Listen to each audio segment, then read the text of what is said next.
Автомашин үйлдвэрлэлийн 100 жилийн түүхийн алдрын танхимд тавтай морил. Дарууханч гэсэн Дам Элентра. Монголчууд ямар машиныг өмөөрдөг вэ гэхээр өөрсдийн эдэлж хэрэглэж, саар сайныг таньж, засаж, сэлбэж сурсан тийм төмөр хүлгүүдэл хинээс ч хамаагүй өмгөөлж хамгаалж, өг битгий хэл заримдаа нудрагч зөрүүлж мэдэх халуун цустай хүмүүс. Тэдний дэргэд Оросын машинуудын талаар тааруухан үг хэлбэл байдал хурцталж эхэлнэ гэсэн үг. Энэнтэй адилхан монголчуудын дэргэд Солонгос машины талаар таагүй үг хэлээд дэмий бицтэй. Нэг үе манайхан дэндүү өргөн дэлгэр унаж хэрэглэж байсан. Тэр чинээгээрээч монгол хүнийг ажилтай, амьдралтай, аз жаргалтай байлгаж чадсан унаа бол үнэхээр Hyundai Elantra мөн. Бид автомашин үйлдвэрлэлийн ертөнцид авсаархан хэрэглэхэд хялбар, тийм ч үнэтэй биш. Тэгсэн мөртлөө найдвартай, ойлгомжтой машин үйлдвэрлэхийг хичээж ирсэн. За тэрэндээ ч хүрсэн. Elantra бол тэдний л нэг. Бас Elantra-г минь шоолж байсан хүмүүс байдгийн.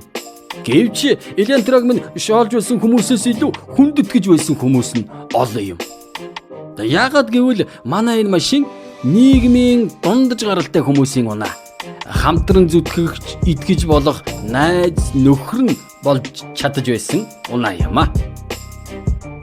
Elantra-гийн 5 үеийг шоолж, шоглож байсан дээдсийн хүрээнийхэн эцэн эцэд 6 дахь үеийн Elantra-г хараад балмагдж эхэлсэн. Учир нь анхандан хитрхи нэмгэн байснаа дараа нь арай л бүдүүрч хэлбэр галбираа нэг л барьж чадахгүй байсан Elantra 6 дахь үе дээр харин ч нэг зураад зороод өгсөн даа. Тэмч түгээмэл биш хэрнээ.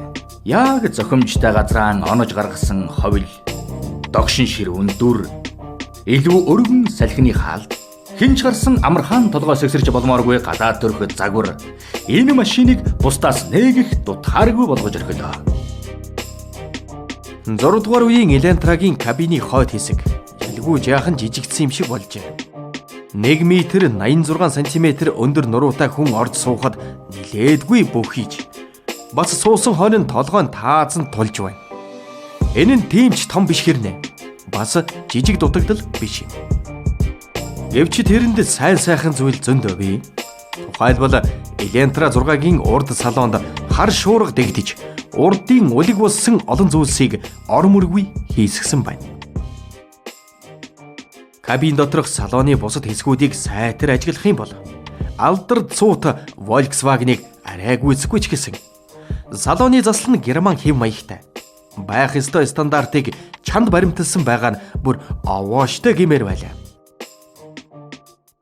Манай Hyundai концерны ерөнхий дизайнер, нэртэд загвар зохион бүтээгч ноён Питер Шрайер Elantra 6 дээр үнэхээр гайхалтай ажилласан. Одоо манай машины гадаад төрхийг хэн ч голохгүй гэдэгт итгэлтэй байна. За дотоод салон ч гэсэн адилхан. Elantra 6-гийн бүхэл товчлуурууд яг нэг игнэнд хинч харсан үзэмжтэй, эмгцэгцтэй дис дараатай байрлсан байгаа. За бас дэлгэцэн илүү дутуу онцгой таавар таалахгүй маш ойлгомжтой. Hyundai-гийнхэн хэрэглэгчдийн шүүмжлэлийг талархан хүлээж авдаг. Тиймдээс тэдний автомашинууд жил ирэх тусам сайжирч, өнгө үзэмж технологиудаа шинжилсээр байна. Бид Hyundai Elantra 6 загварыг дотор нь олон төрөл болгож үйлдвэрлэсэн. Тэрнээс шалтгаалж үнэмч гэсэн янз бүр байгаа л да. Манай 5 дахь үеийн цоошин Elantra $15,500 үнээр борлуулагдаж байсан бол Elantra 6 даруй $500 хямдарч $15,000 худалдан гарсан. Манайхан солонгос машиныг нэг талаар нь жаахан шүүмжлэх гээд байдаг. Тэрэн дотор салон, доод дангида амархан дуу орчих гээд байдаг явдал юм. Энэ дутагдал Elantra 6-аас бүрэн арилжээ. Elantra хизээд даруухан байсаар ирсэн.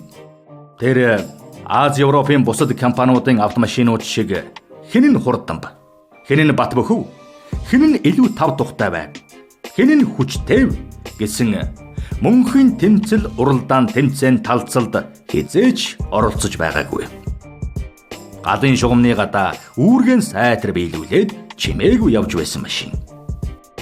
Одоо бол харин Элентра өөр болсон. Уяас ойлгон тэгшэрч урдах заманж шулуутсан. Тийм ээ. Энэ бол даруухан ч гэсэн Дам Элентра.